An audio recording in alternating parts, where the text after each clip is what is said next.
still on? How's it going? How are you? Not too bad. So, this fantastic looking rig in front of us. This is what you're playing at the other night? Yeah, so we did a show here in the warehouse here. My name is Fran Hartnett, and that's Conan Wynn there, and Rian Trench. And we were all playing on Saturday and Sunday here in Harold's Cross at the Mend HX venue. And it was a fundraiser to move to a new warehouse space, which went really well. And we were all doing different stuff here, and I suppose we're going to talk about what we were doing, just I suppose technically. Right, so this rig here is a combination of kind of two different flavors, I suppose, of audio-visual systems. So this one here, this is an analog video synth, really. So it's a kind of that's the brain over there, that's a kind of video mixer, and that takes video input and puts video output in different formats. So one of the key ones, I suppose, for the analog setup is the output of this coming out as CV, which is control voltage. So that lets you control components in a modular system. The cool thing about the analog system is it's all very kind of real time. There's no real processing. There's processing happening, but it's very instantaneous. So you kind of see what you get. If I turn this up here as I speak, you'll see the color here changing here. It's only a mild little version of it there. Let me see if we can get it to look a bit more interesting. Sorry, I lost it. So you can kind of see. Well, sorry, it decides not to work now. Okay, so the modular system here is connected to, there's three cameras actually connected in through this old video mixer here. So this is a 4-channel video mixer, and if we look at the screen here, we can see the feed from camera 3 over there, camera 2, which is up the roof there, and camera 1, which is over by the shutter doors over there. And they're all looking at this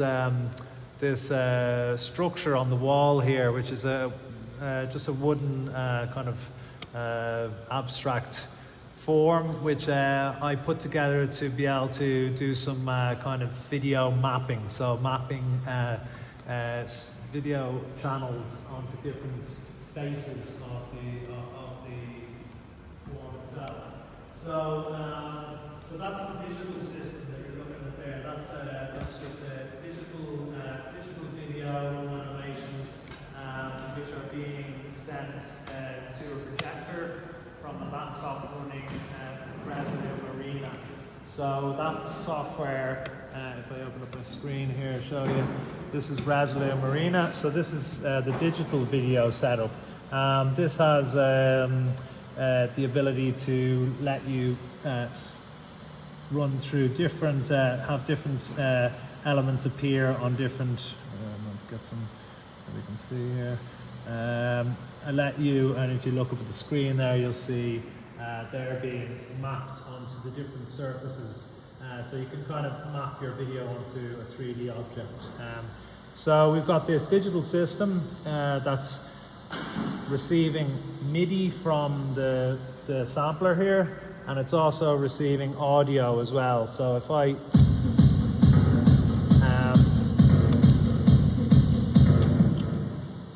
I'm just going to mute everything except for one sound, say. Okay, see that little this square here? That's receiving. I'm going to mute the other ones. Hold on. Make a shot.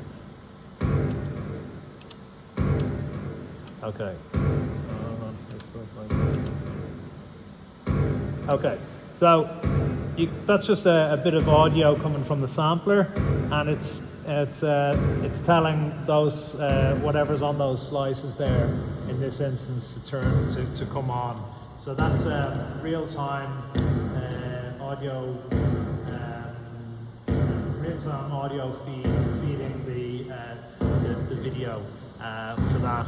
And then I have these MIDI slices, which MIDI triggers, which trigger the other video, the other elements, and they're actually a kind of copy of a pattern, which is this. No, it's this one. Sorry.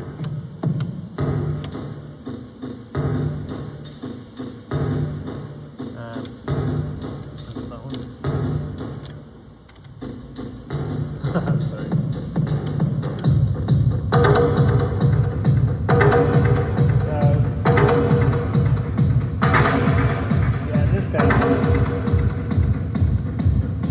I just made the MIDI triggers, which you can see here, and they're just basically saying on off,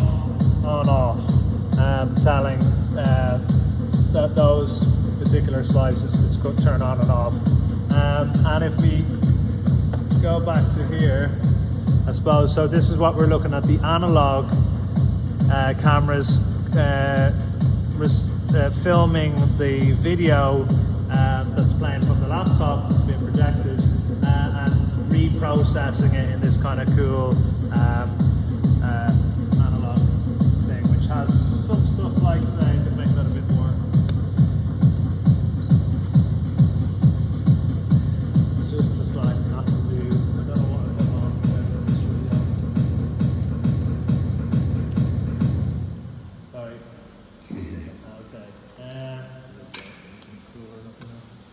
So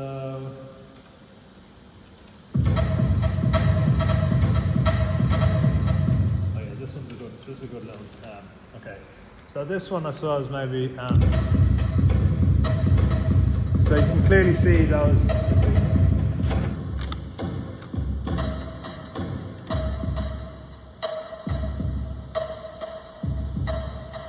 That's kind of an odd time thing that's going on, like a little kind of a 12 beat loop, which is actually the MIDI slices are the ones, the MIDI triggers are kind of a cause not to respond there.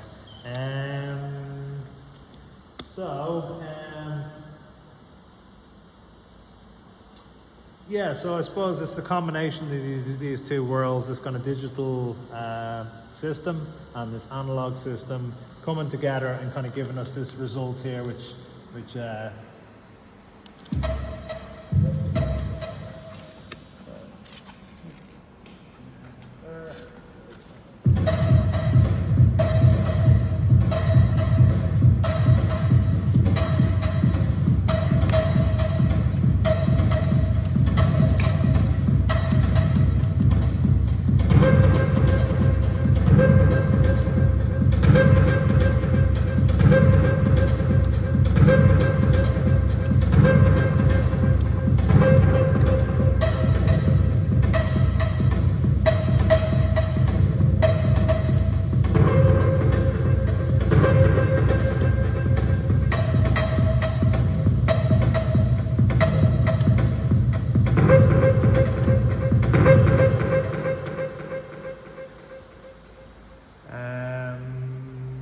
sorry, how am I doing? Great, man, there's loads of shit there, like.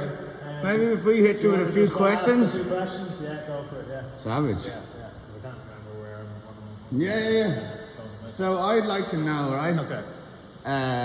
Why? Yeah, why do you do this? And like, No. not working like Ask a different question. a bakery or or working in a chemistry. Okay. Now, I'd like to know on your video modular, you know, what the different modules give you different hues, and like I know you have a keying one. Oh yeah. And stuff like that, and how they correspond. So your inputs sent to your video modular, yeah. and then what kind of reactions have. Okay, yeah. Okay, so like the video modular side of it is kind of, I suppose this is similar for me to my modular synth, where like there's a lot of experimentation, you know. There's not really So I suppose I'm kind of presenting, this is the system that I have, and this is the way that I'm figuring stuff out and kind of trying to kind of get some results which I think are cool. There's obviously, you know, a billion ways to actually approach this kind of stuff, and my way is just one way of doing it, the way that I've kind of arrived at. So the modular video system that I have there is, it's kind of even under pressure, I wasn't able to get it to do the thing it was doing a few minutes ago. I don't know what I changed there on it. I don't have that little kind of cool. It's in the background there actually. But okay, so this here is some. You can make some different shapes there. There's a kind of so there's a. So your question is, so you're wondering how things are connected. So, okay, so how is this responding and how is this kind of working with the music? So I suppose key to that is this one, I could kind of talk you through this actual system here. So this here is, it's called Sensory Translator. It's by this company LZX Industries, an American company who are kind of like one of the main guys who are doing audio visual or doing modular video stuff.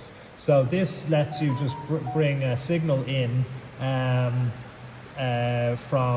an audio from a jack input or from the little built-in contact mic there, and which is up at the moment, so that's why we're getting some kind of movement there.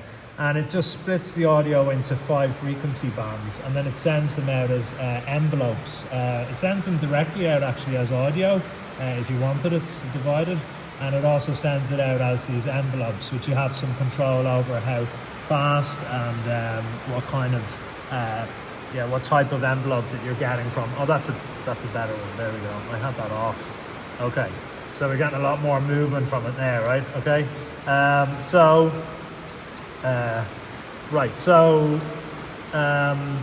which actually, sweet, no. Okay, sorry. Okay, can I just start that again? Sure, man. I can edit all this shit, man. There's no worries. Like, so, it's live. We're running that now. Yeah. Okay, so so I'll just explain a bit about this system, about how it does what it does. Okay, so we have this module here which takes in audio from anywhere, from a microphone or from this line input, and it divides it out into 5 frequency bands, and it gives you those out then as a control signal, an envelope which you can use, which is CV again, so it's control voltage, and you can send that anywhere into your modular system. So the different frequency bands, so your bass could control the amount of red, say, and your mid-range frequency could control the amount of movement, say, of that triangle there. So the amount of the ramp, say, of this triangle shape. So that's how you get audio into the modular system, into the video system, and send it through it to control it. So then, so I can control different elements of the video mixer this way, and I can control anything in the system. So there's the video mixer, there's this staircase thing here, which is basically it's a frequency multiplier. So whatever you put into it, it will give you divisions or multiplications of that. So for this triangle that we see on the screen here, it'll let you be loads of triangles, or just like 1 or 2 or something, and it'll give you a kind of then it gives you control of the distance between them, and that's whatever that's basically taking the shapes that are coming out of this the main mixer, which will let you make like stuff like circles or whatever you want, just some simple shapes, and then you can kind of contort those shapes a bit more with other modules maybe. This one here in the middle here is a keyer, so that will let you key in like the way, if you think of the weather, you know, when you have the weather in the background of the person talking, green screen type stuff. It's kind of that really, and you can see there that you can have quite a different effect depending on whether you're whether you want the stuff one channel to be background or one channel to be foreground. And then this thing here is this glitch module, which if I get it, I think I have to turn that back into. So it can get that picture to be pretty distorted. Oh, I'm on the wrong side of it. Sorry. There we go. So there you can see some cool kind of glitchy kind of effects there. So this is like a real-time glitch module, which I got because I found that without this I couldn't really get a distorted picture, and I like distortion. We all like distortion, don't we? So that gives you kind of lets you add a bit of distortion to your image. And then this one here is just a simple kind of envelope generator, which helps to give you a bit more control over signal going in. And then I just have an LFO there that I'm not using, but so that's a kind of a basic video system, modular video system. Very cool. And I just wanted to ask, so the two of you, as both Octatrack users, one to another, how differently do you use your machines to each other? I always find that curious. In this setting, quite different. Yeah. Because I'm not sure how exactly you're using yours. Well, in my case, I'm using. We'll cover this in a second. It's just a mixer. Okay. With effects. Okay. Yeah. So the Octatrack is like it's so flexible. There's a load of different ways you can use it. That's why I'm so curious. Yeah. So I use mine in. Everyone is using theirs in a mad different way. Yeah, mine is I'm using it quite heavily for sampling, so there's 6 channels of samples on it, and then 2 channels of just effects, and then I'm also using the MIDI on it.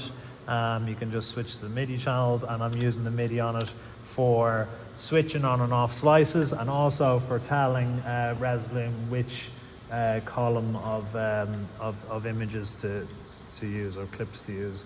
Awesome. So it's like a MIDI control and audio, and then for live purposes I use the scenes now, where I just have different scenes, which are basically each scene. I mean, you can have 16 of them for a song. Kind of is like is a different arrangement of